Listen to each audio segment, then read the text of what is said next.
Bam. How's everybody feeling?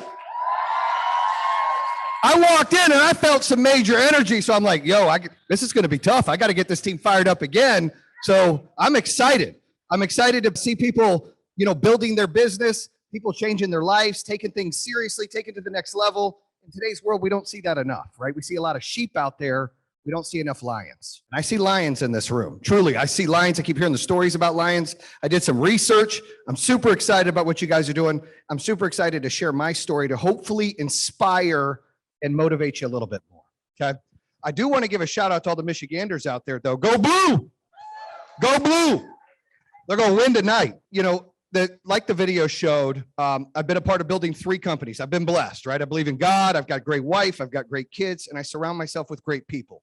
But I grew up in a family that didn't graduate high school, that my mom married my dad when she was 16, he was 18. I was born when she was 18 and he was 20. And it wasn't the perfect household. There was some abuse. There were some things going on. It was tough. And I'm not making excuses because a lot of people have harder lives than I do. But I like to set the platform to understand my mindset of how things had to change. And so my dad was a blue collar guy that worked for AT&T, and they were closing the plant down in Arizona. And that's where I was born. And so I was 14 years old. I had a little brother and a little sister, and my dad's friend owned a video store. They were doing good. This is when video stores were cool. So from some of the young folks out there was like Blockbuster, all these things. That was cool. You go on Tuesday, get movies. That was the deal. So I remember my dad telling my mom that they're closing the plant. He's got to transfer to North Carolina, or his friend Mike can open up a sub shop for him and a bakery for my mom. Now think, my dad was blue collar working in a corning plant, building fiber that's under the ground for our internet today. And my mom was a cake decorator at a bakery. And at night, my dad would deliver papers. I would help him and then still go to school, right? We did what we had to do. Well, I was eavesdropping. I heard that story. And I heard him telling my mom we might have to move. And he said, but Mike's given us this opportunity. And they were talked about how nice it would be to do that. And then my dad said, I don't think we should. I have 2 kids that have asthma. That'd be my brother and sister. I have about 12 years left at AT&T.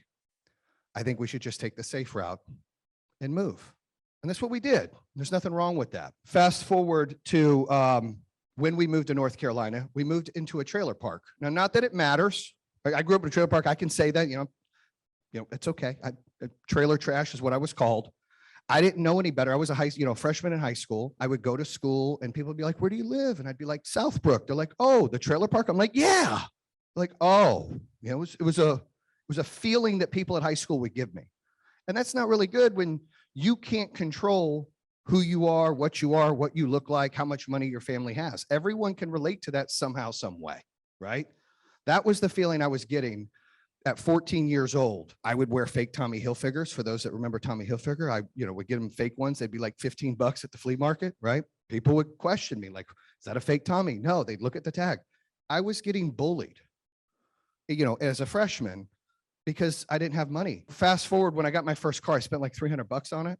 The insulation was falling out. It was an 85 Dodge Lancer. It was like 5 colors, had hubcaps. I would scrub the hubcaps, right, with a toothbrush. I put a system in that was worth more than the car. I think some people have done that before. So but I had this, I hated the feeling that I felt limited. I felt capped, that I couldn't do anything about my situation. I know we've all felt that before, right? It's like, I'm stuck in this, where I live, how much money my family has, and it's wrong, and it's not right. And, fast forward, I've been married 20 years and I have 4 beautiful kids and 2 grandkids, right? So all about family. My wife's in the back. She keeps me in line. But we met in high school when I was 15 and she was 14, okay?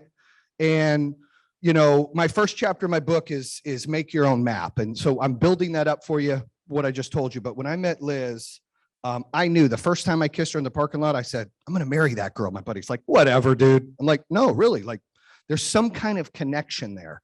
And there was, and there is. But we did the wrong thing. I got her pregnant. She was 17 years old. No, she was 16 when she got pregnant. I was 17. And her mom wanted her to have an abortion. would call me trailer trash, tell me I can move my trailer by sticking my feet out the window. I used to be like, really? Can we do that? Is that possible? But it didn't happen, but I thought maybe it was something we can do. And would judge me because of where I live. Now, we all that are parents, we get it. We want the best for our kids. As an adult, I understand some of the things that she felt because I've got 3 daughters, right? And 1 son. I get it. But she also told her she wasn't allowed to have the kid. And that if she had the kid, that she wasn't allowed to live there. And that she would call social services and make her give our kid up for adoption. So we were kids getting ready to have a kid. Younger than my parents were. I dropped out of high school. You know, I had good grades. There was no reason to go finish traditional high school. She dropped out. She was pregnant. She went and got her GED. We would live together for a little bit. And then she would talk to her mom, and her mom would be like, you're going to give this baby up for adoption, or you're going to have an abortion, but you're not having this kid. And then so when she would talk to her mom and go to her mom's house, I'd get upset and I'd be like, well, we're done. You can't do that. Then her and her mom would have issues, and she'd come back to my house, and her mom put her in a maternity home. And I had to break her out. Here I am, 17 years old, driving up to maternity home, letting her jump out of the window pregnant, come out of the thing, get in the car with me and my buddy, and drive back, and she'd stay with me. Now remember, when you're 17 and 16, you don't know what you're doing. But we knew that we loved each other, and we knew that we believe in life, right? We believe in God gave us something that we had to have. It was our baby. It was our choice. Fast forward to October 27th, 1998, when my daughter was born. Me and Liz weren't together. We were in one of those modes where we were fighting again, right? Her mom had control of her again, was bringing families to come meet with her to give our daughter up for adoption. She went to the hospital. She was getting induced. I worked at a company called First Union, which was a bank. I was in the call center rep. I used to do sales over the phone. I remember taking the day off, going to get a Polaroid camera, picking up my buddy Benji, and driving to the hospital so I can see my daughter born. I remember pulling up and seeing her mom and her sister and her mom's boyfriend outside. When I pulled up, they ran back into the hospital. I said, okay, this is here. This is where it's going to happen. You know, she's having the baby here, obviously, so it's confirmed. So me and Benji walk into the hospital. When we did, I walk in, I've got my Polaroid camera. I asked the lady at the desk, hey, I'm here to see Elizabeth Stalvey. Said, there's no Elizabeth Stalvey here. I said, I just saw her mom. And sister, like, she's having my daughter, she's here. She said, sir, she's under an alias name and her family doesn't want any guests. I said, okay, well, what am I supposed to do? I'm here to see my daughter born. She said, well, this is back when you can actually go to the nurseries and look at the kids. You can't do that now, but back then you could. She said, you can go up there and you can go and look at the kids and take pictures, but there won't be names on the kids. So that's what I did. I went up there. I took pictures of 9 kids, 9 girls, not knowing which one was mine. I started crying. I was with my buddy. I was like, what am I going to do? Like, this is crazy. Her mom that day was telling her, and the night before, she was going to call social services. She wasn't going to keep the kid. That's what she said. So I had all this fear. Just turned 18. I'm nervous. I have this daughter being born. I can't see her be born. I don't know what's going on. They're under an alias name. Her mom is controlling our life. And so something clicked in my head. Everything that kind of built up, right? Living in a trailer, being made fun of, people bullying me because of my situation, my future mother-in-law, right? Controlling if I can see my kid born or if we get to keep our kid. And a switch clicked. It was a defining moment for me to say, enough's enough. And so that day, two things happened. 2 people's lives changed. My daughter was born, and I decided that I was going to make my own map, and nobody, not her, not the people at school, not the people that hated me, not family members, not friends, not anybody would control what I was going to do with my life. That it was my map to make, and that I was going to be destined to do whatever I wanted to do. Nobody else can control that. So I went with my little beat up car and got a loan for $1,000 and got an attorney and was trying to get rights to my child, right? Get joint custody. Story takes a little twist. When Liz was there, her mom left because she said, I'm not giving this baby up. She had the baby by herself. Her grandma came. She moved in with her grandma. I got to see my daughter when she was 6 days old for the first time. Okay. So people are like, oh, your mother-in-law is a monster. Yeah, she was a monster. Story gets better. So fast forward, Here I am. I've got a child. Me and my wife go and get married at a justice of peace when our daughter's 2. We kept playing house. Let's move in together. Let's not move in together. All of these things. But that day when my daughter was born, that transformed me to make my own map. And I knew her life came into existence, that I had to do better. So I went and I was grinding to give her a life I didn't have. I was working my butt off. I was doing sales, commission only jobs, everything I could do to make sure that she had a better life than I had. And I know a lot of you guys can relate to that feeling, right? You grow up a certain way and then you want to be able to provide more for who you love and your family than what you had.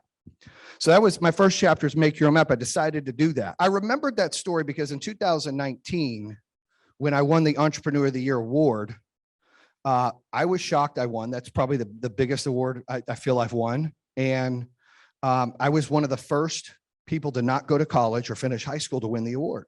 It's a prestigious award. But I remember being there with my wife in 2019, and I had the, how the heck did I get here moment? And it reminded me of the hospital and how things clicked. So when I wrote a book, I was like, I got to talk about that, about making your own map. Now that's on the personal standpoint. In business, people told me I built 3 companies from the ground up, from my master bedroom with a tile board that was $25 and a Sharpie marker, knocking doors, you know, hey, you want to get an alarm system? We put a sign in your yard. It's $1 a day, whatever I had to do. Learn it, train it, believe in it, be all in, passion, love. I heard everyone talking about that. You got to be all in what you're doing. And that's what I did. And I built 3 companies from the ground up. But I had to make my own map. Nobody gave me anything. The people in this room weren't given anything. You're earning everything, right? And that is the life that we have when we make our own map, is we pick how we want to do it. We pick how good we're going to be. We're going to be platinum. We're going to be ruby. We're not going to be good. You pick that choice. You are destined for what you want. I've got over 450 sales reps at Power Home Solar. I still today, with 2,400 employees, do our sales meeting to get them inspired and motivated because it's my favorite thing to do. But I'm a big believer in sales, that your number is like golf. Everybody's got the same excuses. We all have the same struggles. I've got kids. I don't have time. It's hard to network. It's hard to get people to work with me. It's hard to get people to work on my team. It's hard to do all of that. It's just noise. Everybody has that. So the ones at the top, that just means they're better. That's all it means. It means they worked harder. It means they listened. It means they trained. It means they paid attention. It means that they do the little things that matter every single day when they're making their map to take it to the next level. That's all it means. Doesn't mean everyone else is bad. It just means if you want to get to that point, you're going to have to do more because they've earned it. It wasn't given to them. I believe in that in sales. I believe your score is your score. If I ran a school, people probably wouldn't be happy. I'd show everybody's grades. I don't care if you're kindergarten or a senior. Be like, this is your grades, Jimmy. What do you think? Not good? Tell mom to help you study, right? That's what I would do, because competition elevates. It makes the best out of us. We're not here to be sheep and just get by. We're here to elevate and grow and do big things, right? That's what it's about. Brings me to my second chapter, which is don't take the elevator. You got to take the stairs, right? You can never get perfection, but you can get progress. And every day that you do one thing more, if you try 1% harder today than you did yesterday, in a year, you're going to be 365% better than you were last year. It's all mindset. The problem we have in life, especially in the social media life that we have, or with the cell phone and all this stuff coming at us right in our face all day, that instant information, I want to know what this is, Google it, whatever, is we're not satisfied if we don't see results fast. Think about people losing weight. I mean, I try to lose weight. It doesn't happen. Up, down, whatever, right? I'm going to get some 15, by the way. I'm getting some of that. But I play for a tie. I work out 5-6 times a week, but I eat like crap. So as long as I stay the same, I'm winning because I'm playing for a tie. But that's the only thing I want to tie at in life. I should probably win in that, but I don't right now. However, progress is important. Someone who loses 60 pounds doesn't lose 60 pounds in a day. They lose a pound a day or 2 pounds a week or 3 pounds. It's progress. And the problem we have, especially in sales, especially in opportunities, is if we don't get instant results, we feel like a failure. We want to take that elevator and be like, bam, I'm the top one. I'm platinum. I'm ruby. What's up? That's what we want. It's okay to want that, but that's not how this works. That's not how you get better. That's not how you're able to overcome more objections. You're able to handle the struggles and the ups and downs. You got to put the work in. You got to get progress every single day. And every day is not going to be great. And that's okay. How you overcome it is what matters, right? How you get through that is what matters. I like to tell people, don't set your expectations too high. Just don't. I don't set our goals. Our CFO gets really bothered. He's like, I need like a 5-year forecast. I'm like, dude, I'll give you like 180 days. Okay. I like to set goals 1 week, 1 month, 3 months, 6 months. That's it. I don't look outside of that. People are like, what are you going to do next year? I don't know. I don't know what we'll do next year. I mean, I know this year we'll break 700 million in revenue. They're like, what are you going to do next year? I don't know.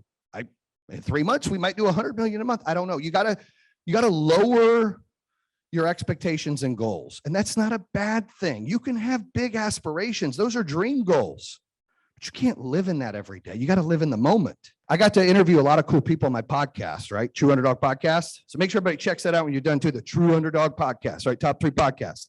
But Barry Sanders, NFL Hall of Fame. Yeah, but Barry Sanders, give it for Barry. I got to interview him. And one of the things he told me, he's like, Jayson, listen, the way I was able to succeed so much is I stayed in the moment. You know, when we went on the field in high school, there was like 8,000 people in the stands. I didn't envision myself playing in the NFL because I didn't want to be discouraged. I just envisioned starting on the high school team. And then as that went on, I said, I just want to go to college. I just want to be able to play or walk on to college. Then when he got there, it's 25,000 people at Oklahoma State that he had to play in front of. Right. And then he was like, all right, well, I'm not going to like think of pro. I'm going to think of just being the starter and doing what I got to do here. And then when he got drafted, and the whole point to this is then he got drafted. You got to stay in that moment. You can't let the lights be too big and you can't let them be too small. You got to be humble, but yet you got to be hungry. You can't accept average, but you can't get defeated and discouraged when it seems like it's too high to get up to that 100th floor. You only got to get to floor 2. And after you get to floor 2, you got to get to floor 3, then 4 and 5. That's how it works. Lower your expectations. You're doing sales. Try to get 1 a day. That doesn't work. 3 a day, 5. You got to set realistic goals because you need those small wins to build confidence. And confidence is what really elevates us to be successful. And in order to get confidence, you got to have small wins. In order to have small wins, you can't have those unrealistic goals that take time to get there because you'll be discouraged. Lower the bar. And that's my belief in taking the stairs. You got to fail. You got to learn. You got to struggle. You got to take everything with you. And you got to be able to learn from other people. And you got to be able to not think that you know it all. One thing I won't hire in our company is an existing salesperson. Do you know why? Because they're stuck in their own ways. I want them to learn the Power Home way. I want them to educate people. You guys know that you're not really selling something, you're educating people. It's 2021. We're not selling things, we're educating people and empowering them to make decisions. That's what we're doing. So some of the best sales folks in here are stay-at-home moms. Why? Because they're not selling anything. What are they doing? They're educating people in things that they believe in. They have a why that is bigger than them. And when you're passionate and you believe in something, things really start to take off. 3rd chapter in my book is called Don't Be Held Hostage. And that can relate to being on a personal level or on a business level. Now, fast forward, at the time, 2010, me and my wife have 3 kids. She's pregnant with our son, right? Our 4th kid. And I didn't realize that my relationship with my parents wasn't the way it should be in my marriage, the whole circle, till I was like 30 years old. I'm 42. So it was like 12 years ago, I felt like, oh, now I'm an adult, right? Built 2 companies at that time, did all these cool things, but I still struggled because my parents made me feel like I was their child and I was in their circle first. Then my wife and kids were my circle after. And that's not how it works. And I know people today still that I'm friends with that live like that put their parents or siblings before their wife or their kids because they feel guilty into that. Now, I'm a father of a 23-year-old who has 2 kids. And sometimes I catch myself saying, Hannah, you need to do that. You need to do that. I'm your dad. I told you do that. You need to do it that way. She's like, Dad, I'm her mom. I'll do what I want. You're right. You're right. I forgot. You're right. You got to remind yourself, right? Well, I had a time where my mom, like in 2010, sanitizer wasn't cool, right? A lot of people didn't have it. Well, my wife, Liz, she had it. Like she was ordering it. I don't know where she was getting it, some special country or something, because nobody had it. But she had sanitizer before it was cool. She had major OCD. You weren't allowed to come in unless you took your shoes off 400 feet from the door. And when you came in, you had to wash and scrub your hands with this sanitizer stuff. Nobody knew what it was. And I thought it was like, this is a little ridiculous, but if that's what you want to do, that's fine, right? Happy wife, happy life. I'm just going to sit the sidelines and back up a little bit. Well, my parents would come in. I explained to you, they were very blue collar, didn't have a lot. They would be intimidated, you know, especially as we started to grow and be successful and have nice things and live a better life. It made my parents, they're not bad people, but it made them intimidated. It made them feel less than. It was a different feeling for them. Now, we all want our kids to have more. We want them to be bigger and better than us. That's the natural love we have for our children. I don't think my parents didn't want that, but it was uncomfortable. And they'd walk into the house and have to take their shoes off and put all this stuff on before they touched any of our kids. Right? Back 2010, mom would be like, what, are we dirty? She'd get pissed. She'd take it personally. I'm like, no, you're not dirty. We'll rub my wife the wrong way. And here I am playing in the middle. We all know what this is like. You got relationships with people where you're playing referee. You're being stuck. You're being held hostage to try to make everybody happy. It's exhausting. And it took for my mom to lose it with my wife one day when I say Nevada because it sounds cleaner than Vegas. I was in Nevada for an event. And I get a phone call and she's like, your mom just shoulder checked me, blah, blah, blah, blah, blah at the office. What? So we cut them off. Like my dad called, he's all fired up. And I'm like, look, till you respect our circle, me, my wife, my kids, that's my circle. You're not in my circle. My parents are like, BS. We're your grandkids' grandparents. You're going to let us see us. I said, listen, blood doesn't give you a privilege for anything. A relationship is both ways. You bring it and I bring it. We share a relationship because I do good things and you do good things. Not because we're blood related. You're not going to force me to have a relationship with you if I feel it's abusive for me or my wife or my kids. And that was the hardest thing I've ever done. My son was born. They didn't get to see it. They didn't get to be a part of that. It was so hard. I struggled with it. With therapy, with Christian therapy, kept doing I was like, this is hard. But it was the best thing I ever did. You know, you fast forward today, my son's 11. My parents are the best grandparents in the world. They weren't the best parents, but they're the best grandparents you can ask for. And they've got all the respect in the world because I drew that line and I wasn't held hostage, right? And sometimes we're held hostage in relationships. We're held hostage in business. Maybe you got someone on your team or a manager, something that's holding you back. You know, I ran sales organizations where I had door knockers knocking on doors to sell home security. Let me tell you that. You get some weird people when you're hiring door knockers. I did that for a long time. But if I had some top salespeople, I was held hostage to my business. If a top salesperson quit on me, threatened to leave, wanted to get paid more because they were the top salesperson, whatever it was, even though they sold more, so they made more, they felt entitled. They would hold me hostage. I would be negotiating with terrorists because they didn't care about me or the business. They cared about themselves. And I would be stuck bowing down to whatever they needed. I would be compromising my beliefs in the company or personally to make sure that, okay, we still need that person's numbers. I know that person's a prima donna and I know that they're, we need their numbers. I didn't like that feeling. I had that in my first business. Had it a little bit in my second business. When I built Power Home Solar, I was not going to have that. I made it on purpose that we would never be held hostage to anything, that everybody in that company would be a cog on the wheel, on the tire, on the truck, on the road, and that nobody, whether you clean the bathrooms or you were the top salesperson or CFO, was bigger than anybody else. Everybody was equal and everybody brought their part and everybody was treated that way. And salespeople all get paid the same. You want to make more, you sell more. You're not entitled because you're better. You're better. You get incentive by selling more deals. And so I've had a handful of top sales reps. I'm all about integrity that will say the wrong thing or do the wrong thing, and I'll fire them. And back in the day in my businesses, I would struggle with that because I'd be like, I just fired my top sales rep. Are we going to make payroll? Now, if I have a top sales rep, number 2 goes to number 1. That's it. Nothing changes. It's pretty simple, right? You can't be held hostage growing a business, growing your team, being a part of something by people that aren't on part of the movement with you. If they're not all in on you, you can't do it. 4 is Scared money don't make money. Everybody knows about that, right? Scared money don't make money. You got to bet on yourself. So many times I bet on myself. When home security business, I built up, I did well. I built the second one up, I did well. I opened up the solar company. I had no idea what I was doing. I just knew that I was tired of home security and I wanted to be part of something that would change the world. And I wanted to do it the right way and build an awesome brand. And so I went through that process to do that. And it cost me everything I ever made. Millions of dollars I put into the business the first 2 years. I didn't get a paycheck for 22 months when we opened.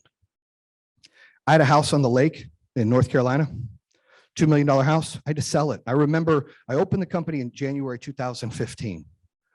In December of 2015, we were at a Christmas vacation in Disney, which I probably shouldn't have gone on, but I paid for earlier in the year. I wish I'd had that money. I could have stuck it in the business. But I remember seeing the kids having a good time, like, man, this is BS. I got to put this money in the business. What's going on, right? I was frustrated. I remember telling my wife, I was in tears. I'm like, I've never lost before because I've never quit. But every dollar we've ever made in home security is in the business and we haven't got anything back. My business partner, Kevin, at the time was like, we need to close shop. Like he was quitting on it. And he was running call centers for us. We had call centers overseas. He was doing a lot of that back in the home security business, trying to get us something. But now that was losing money and needed money from the solar company. We were struggling. And he's like, we need to shut it down. And I came to a point that I was sitting there talking to my wife, like, what do I do? It's 34, 35 employees. We did 3 million in sales, but we lost $1 million. I had to pay that $1 million. That's all I had in the bank. So she told me to pray on it. I prayed on it. I woke up and I just had this, it reminded me, like, why am I letting this dictate everything? Like, this is before Wolf of Wall Street movie came out, but you know this line where he's like, they're going to have to carry me out. I had that mentality. I was like, you know what? I'm going to do this until the wheels fall off or it's on fire because I don't want to live with regret. Because the worst failure in the world is regret. If you don't try something and you don't give it your all, you'll regret it for the rest of your life. But if you try something and you give it your all and you don't get the results you wanted, that's just learning. You're learning from that, right? So I said, I went in, I told her, we're going to have to sell our house on the lake. I got the stink eye from her and the kids. We're going to downsize to like 1/10 the home. Okay. We're going to let my oldest finish high school. I'm going to put all that money into the business. Stink eyes were still raised. They're like, what are you doing? You're not even getting a paycheck. You put it all in. Yeah, I'm betting on myself. And I did that. And I went in, I fired maybe half the people. I started cleaning house. I wasn't going to be held hostage. I was going to do things from the ground up again. I was going to hire people based on attitude, culture, personality, hunger, desire. I wanted people like that. I didn't care about their experience. I changed my mindset. That allowed me to grow to where 2016, we did about 14 million in sales, lost money, but I started getting a paycheck in November of 16, right? It's 22 months later. I'm like, yay, I'm getting a paycheck. It's all right. 2017, we did about 40 million in sales. 2018, 105, 2019, 185, 2020, 385. We're on pace this year for 750 million in sales. We have 2,400 employees, 2,400 employees, right? Had I quit on them and I didn't double down and bet on myself, they wouldn't have that job. We wouldn't have changed that many lives. You got to love what you do. And when my whole theory of scared money don't make money, if you're willing to bet everything every single day on yourself, then people will follow you and do that as well. But if you don't have the confidence or the backbone to put everything you've got on yourself, you can't expect other people to follow you. You can't be a leader. Real leaders bring their all every day. And their team sees that, respect that, and then they follow them into the fire because they know that they're going to give everything. It's not going to be half, but it's going to be 110% effort. You can't fake work ethic. You can't fake desire and hunger. You can't fake that stuff. And team members that work for people, they see it. Right? I see people all the time that I look up to, mentors that I learn from, people I aspire to be like in a good way. That's not jealousy. That's good envy. That's desire. That's like, I want to learn. I want to follow certain people into the fires, right? In order to do that, you got to have that confidence to show you're willing to bet everything on yourself. Brings me to the next chapter is failure leads to learning. right? Leads to wins. And when you fail, I talked about it a little bit ago, you learn from it. And when you set your goals and you don't hit your goals, but you still made an effort, you didn't lose. You learned. 2015, I was learning. I'd like to say I was losing. I lost money, but I was learning what to do, what not to do, how to get through it. How do I bypass this? How do I get the right people to hire? How do I efficiently scale my business? How do I be a better leader? There was times early in my career where I struggled to get up and do a sales meeting. I was like, and I was doing that all the time. And I remember like, man, I'm not very good at this. Well, I need progress, right? Not perfection. I got to get better every single time. And I got to get people to believe in what I believe in, to follow me through there. And the only way I can do that is failing. Because if you just win all the time, what did you learn? You didn't learn anything. It's easy. You actually get bored. But if you struggle a little bit, you fail a little bit, you learn. You gain knowledge, experience. You know how to deal with bigger problems later because you've already been dealing with problems. Now, I know a lot of people, especially single moms, that's tough as hell. Raising a kid, trying to work, doing all those things. But do you know why you get better every day? Because you're gaining progress, because you've been doing it, because you've been struggling through it, because it becomes the norm. When you make excuses and say, I can't do something because of this, you didn't learn anything. You are a failure because you quit. You're going to have regret. But if you're like, I'm not going to let that dictate it, I'm going to stay forward, I'm going to continue to grind, I'm going to do me. And yeah, I'm going to have bumps. It's a roller coaster. But that's okay. You're going to learn from those bumps. It makes you stronger and better. I can tell you that I'm a heck of a lot better parent at 40 than I was at 20. I sucked at 20. But I learned, and I failed, but I learned from my failures, which makes me a better parent now. My 23-year-old's like, this ain't fair. Like, you and mom are so much better with Christian in London. It's not fair. Life's not fair. That's what I tell her. Life's not fair. So get ready. It's not. Never will be. It's not. We've gotten better with experience and learning from our failures. It's a fact. And I think that's why people are better grandparents than parents, because they're more wise. They have more knowledge. They have more patience, right? It's a different kind of love. If you've got grandkids, it's like, oh, I love you so much. And I don't have to take care of you or deal with your crap. Here, go see your mom or dad. Like, fantastic.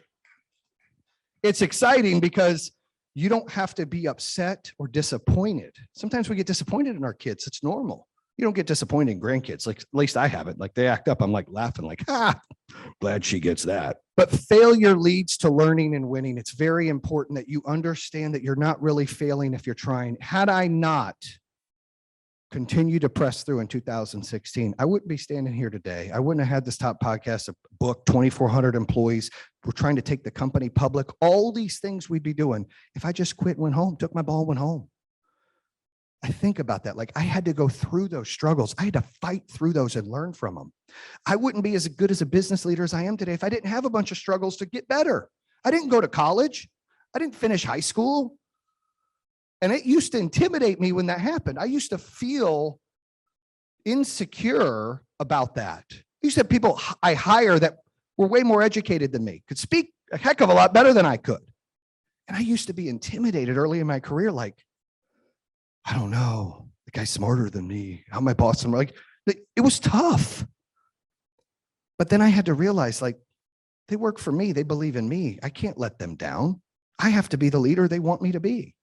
I have to step up and learn from my failures and get better. I have to gain confidence. And I want to live with zero regrets. You never want to regret something. You always hear those people, oh, I wish I would have done this. I should have tried that. You don't want to be 60 or 70 years old and look back and go, oh, I should have done things differently. You know, I learned from David Meltzer. He's a coach of mine. He always says, we're talking about failure leads to winning and things like that. He says, listen, if you were going to die today, are you happy with what you did yesterday? And I thought about it and I'm like, no. He's like, then you're not doing what you need to continue to do more every day. Because if you're satisfied, you're lying to yourself. You're accepting the norm. But if you're not satisfied and you want to do more, then that drive will continue to drive you, and you'll continue to be a leader, and you'll continue to fail, which will only give you more experience. Which leads me to the next one, which is love your haters. So fast forward, I've got, 4 kids, had a partial relationship with my mother-in-law. Things were a little better, never really had a conversation at the time where it was like, let's talk about what happened years ago, 20 years ago. But if you don't ever forgive anybody, you're only hurting yourself. That's fact, right? If you hold on to something, you're wasting your good energy on bad things. And I don't ever want to give somebody that, especially someone I might not like very much. I don't want to give them any part of my good energy ever. Well, I told you, I closed down the home security company and I opened up the solar company and I stuck all my money in it. And in 2016, we sold the house and we put that money into it. Liz's mom, Tish, said, hey, I'd like to invest in your guys' business. And Liz came to me, he's like, hey, my mom wants to invest. I was like, hell no. I don't want her money. I'd rather die. I don't want her money. I'd rather get hit by a bus. Not happening.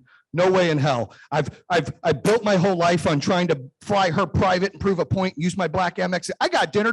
Mr. Trailer Park's got it. Don't worry. I built my whole life on that. I wasn't gonna give into that. I was like, hell no.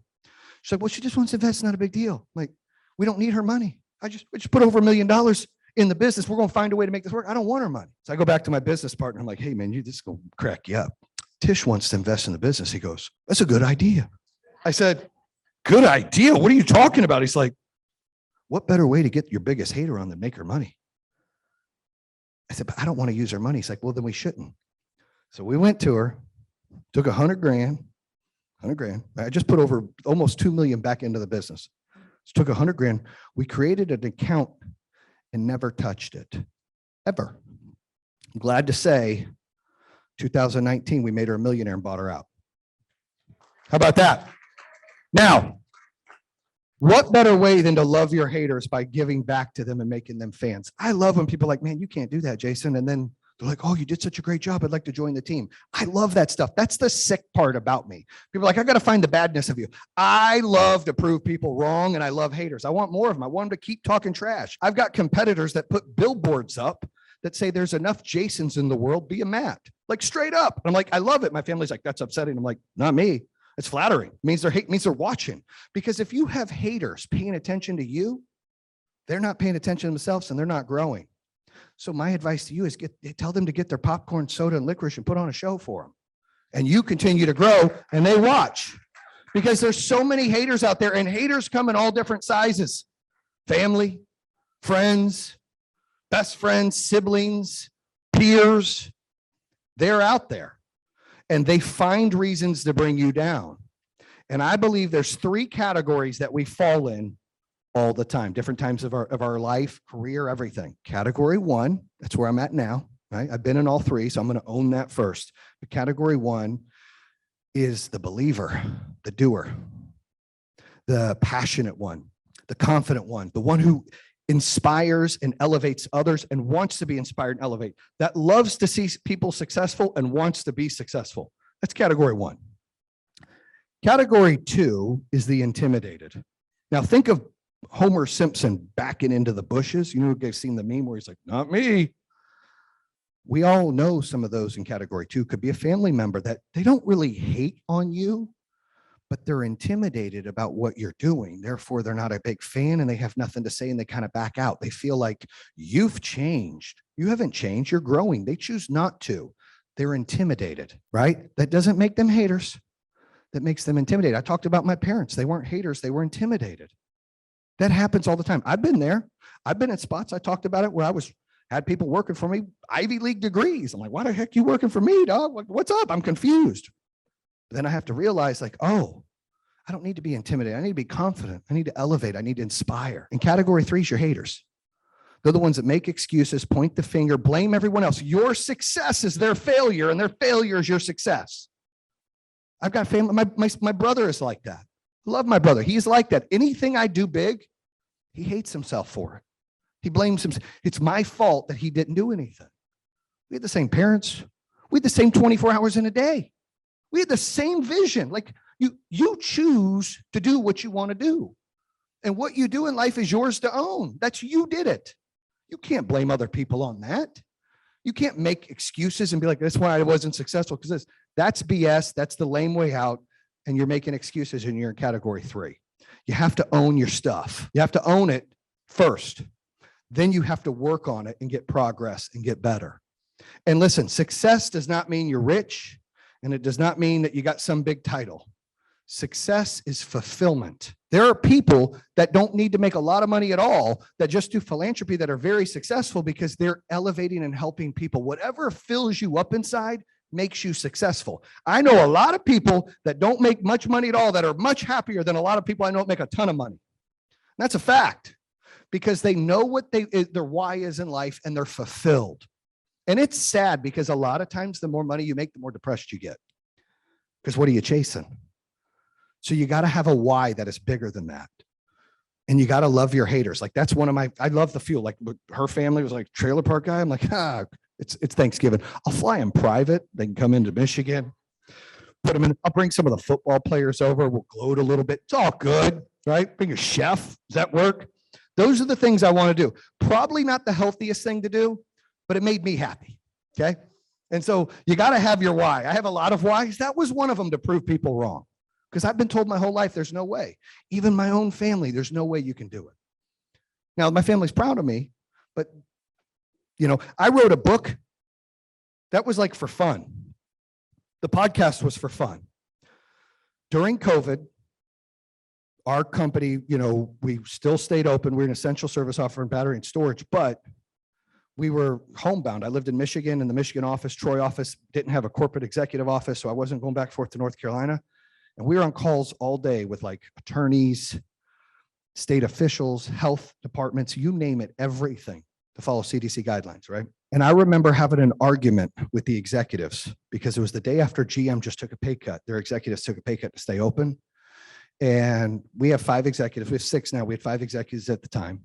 And we were on that call and we were deciding, it was late March, early April, if we were going to shut down.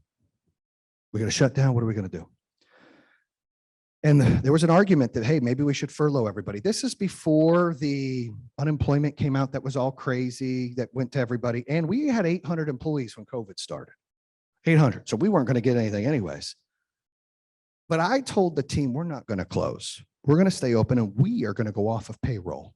And there was an argument. And I said, if you don't like it, then you're in the wrong spot. If you can't go off of payroll for 4, 5, 6 months, you shouldn't be an executive at our company. And so I put the hammer down and said, that's what we're going to do. And then I went over to almost all our offices and gave them a speech of, look, fear is different with everybody. I have a daughter who has autoimmune deficiencies. I have high red blood cells. I was freaking out a little bit. Fear is with everybody. I can't dictate that. But what I can tell you is if you want to stay home, you can stay home. We'll pay you your vacation. We'll keep your benefits on and you'll be inactive. But if you want to work, if Lucy, who works in the call center, has to buy diapers and formula, she needs a place to go work, we're going to give Lucy a spot to work. If Mike, who installed solar, needed to make sure the power bill is paid, hopefully a solar bill is paid, we need to give him a place to work. And so we told them the executives are going to go off payroll. And we're going to do this to stay open for you guys. As long as customers want it, we're going to stay open. Well, that inspired sales directors that were like, I want to give some of my commission to stay open. We're like, what? And so people were giving back to other people to stay open. We had teams that would catch COVID that had to stay home. We'd pay them fully because we had the cash flow to do it because we weren't getting paid and salespeople were willing to give some of their bonuses back. It was the most amazing thing I've ever seen. It was like when you build culture, and when you're together as a group, and we call it Power Home Strong and family, you can do this. There's nothing stronger than that. I heard the gentleman talking earlier about 9/11 and what was going on and how it brings people together. And we try to put that in our culture at Power Home. And I see it in your guys' culture here at Fit Team. I see it. Everybody's excited for each other. Everybody's got each other's back. People want to learn from each other. There's nothing stronger than that. And to watch our sales folks do that was a game changer. When COVID, it never really ended, but now here we are, 2,400 employees. So you can see that everything just grew from there. People were so excited that they still had an opportunity. Other places that were closing, people still wanted to have a paycheck and work. We were hiring A's and B's where maybe we had some C's. Now we can go in a bigger pond to get some A's and B's, right? But we were able to do that because we stayed the course. And it was important to stay together on that. But during that process, we had a lot of haters. A lot of other solar companies, how dare you stay open? That's so irresponsible. They're out of business right now. I think it's more irresponsible to not be able to provide for your employees. We gave a choice. The next chapter I have is called Team Out. And this is the segue into teaming out. I am great at like 3 things. And I'm good at like 10 things. And then I suck at like a billion things. That's my belief, right? So what I've learned being an entrepreneur early on is I used to think I had to do everything. I got to do the books. I'm the CFO. I'm the president. I was there. I did all of it. It's my call. I do all of it. Then as the companies got bigger, it was like, I don't even know. This is a true story. I don't even know what EBITDA means. 3 years ago, I didn't know what EBITDA meant. No, it was 4 years, 2017. I didn't know what EBITDA meant. Seriously, I didn't. I didn't have to. I ran companies that did 14 million in sales or 18 million sales. It was cash. I wasn't even GAAP. I think it's called GAAP compliant. I don't know. Whatever the CFOs know, they were all that good stuff. That wasn't me. But what I realized, that if I got selfish and that if I didn't have enough humility, that I thought I was great at everything, that I would fail the people that believe in me most, the employees and my family. Because you don't have to be great at everything. In fact, that makes you bad. It means you're going to fail because there's no such thing. But I believe life and business is like a puzzle. And when you bring certain pieces together that fit in, you're able to do great things. And so I knew my roles. Like, look, I don't understand the books. We're going to hire a real CFO. And I don't understand how to build an HR and compliance department. We're going to hire a president that's got a lot of wisdom to help raise some private equity. I didn't even know what the heck private equity was. And here we are doing like 40 million in sales. And it was a cash flow nightmare because everything we sold today, we didn't make for 60 or 90 days, but we still had to pay commission. We still had to pay marketing. We still had to pay for, permitting and interconnection and structural letters. We're paying 80% of a customer, but not seeing anything till the install. So when you're selling back then 10 million a month, you're spending 8 million till you see a penny. Cash flow nightmare. So I was like, look, this is waters I'm not used to. I talked to my business partner, Kevin. I said, we got to bring somebody in smarter than us. We don't got to bring anybody in. Yeah, we do, dude. We do. Like, we're idiots. We don't know what we're doing. We're great at sales and vision, but dude, like, we don't even know what EBITDA means, dude. Like, come on, really? Yeah, you're right. So I brought on this guy, Steve Murphy, a little older. He's like 65, president. He brought him in as president, gave him an opportunity to earn some sweat equity. He came from the healthcare side, was part of mergers and acquisitions, lives here in Florida, flies up to North Carolina 3 weeks a month. Great guy, changed everything. Keeps us between the buoys. I learned so much from him. Yes, I'm the CEO. Yes, he works for me, but I learned from him. And that's okay. That's how it's supposed to be.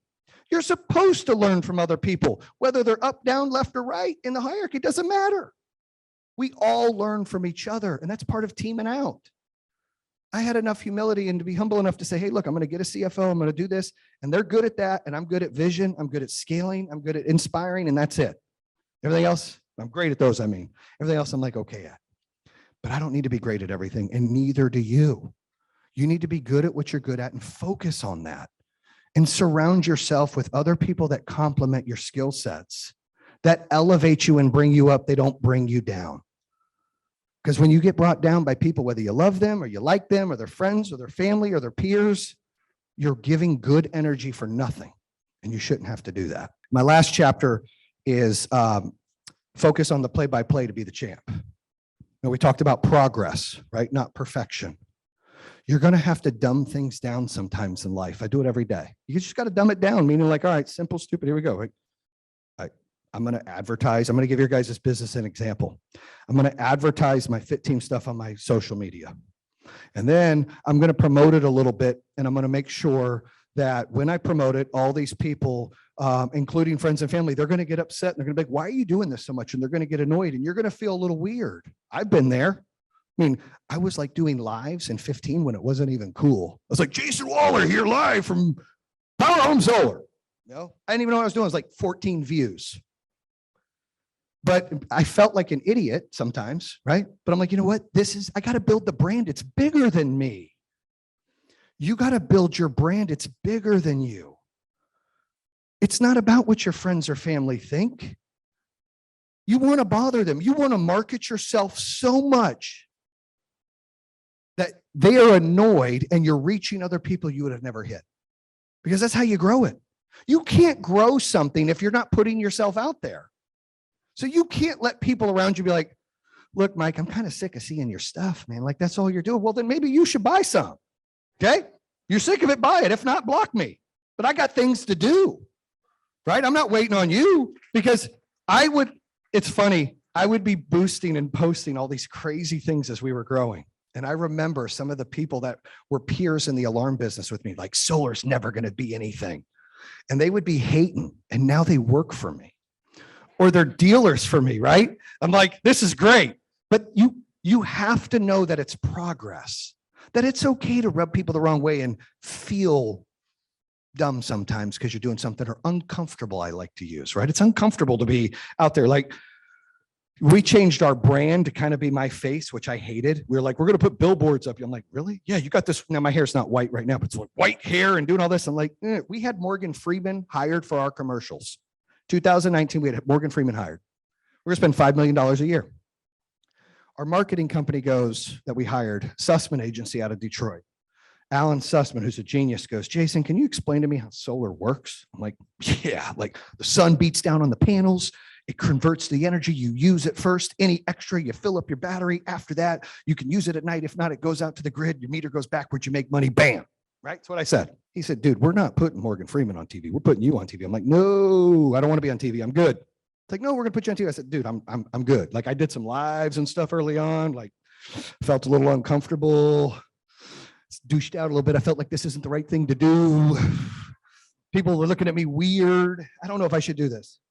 No, really, it'd be fine. I'm like, well, let's talk to the team. I don't want to be oh, look at that guy on the face of everything. That kind of rubs me the wrong way.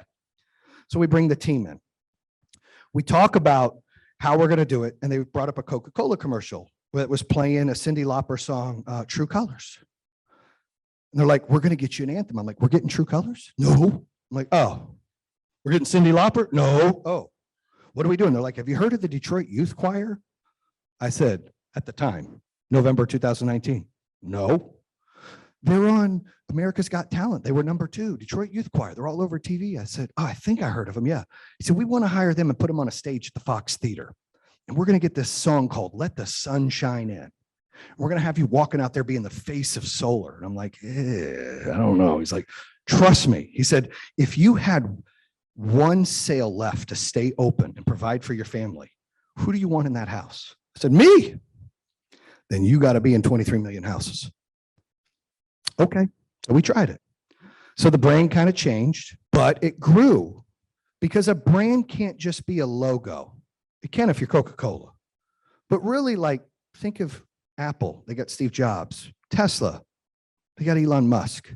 The pillow guys got Mike the crazy pillow guy, right? Jolly Green Giant, green beans. You got a face. This is what they sold me on. You got to have a face that people trust with the brand. You can't just promote Fit Team. You've got to promote yourself so they trust you with the brand. That's how this works. And it's progress. You start by a little bit and then a little bit more and then a little bit more. And all of a sudden it elevates to where it's like, that's the norm. And you're just driving business to your stuff. But you got to start somewhere. And you can't feel uncomfortable because as long as you're making progress every day, that 1% more, you'll make a difference in your life. Things will change for the better. Now, I'm gonna close out by saying this. I'm a salesperson first, operations person second. So I respect and love salespeople. Like, that's my giddy up. You know, I love to do pitches. I love to overcome objections. I love for people to be confident. I would ask, well, two things. One, make sure you check out the podcast. Two, if you want to check out the book, I've got a special thing. You go to oypbook.com to reserve it, and I'll get you How to Build a $1 Billion Business workshop that I'm going to do in January with some big people that are going to be a part of that. But what I want to leave you with is this. Sometimes it's going to be gray outside and it's going to be hard. Sometimes you're going to feel uncomfortable. Sometimes the numbers aren't there. Sometimes you're going to beat yourself up. Sometimes you're going to hold yourself accountable and be bothered of the results. But that's all part of your growth. You have to stay the course. If you believe in something and you're confident about something, sky is the limit. Don't cap yourself. Don't limit yourself to what you can do because of what people say, because of the feeling uncomfortable, because people are seeing you brand yourself, promote yourself. They are falling in category 2 and 3 for a reason, because they're not doing what you're doing and they're jealous in somehow, way, or fashion. Why are you doing that?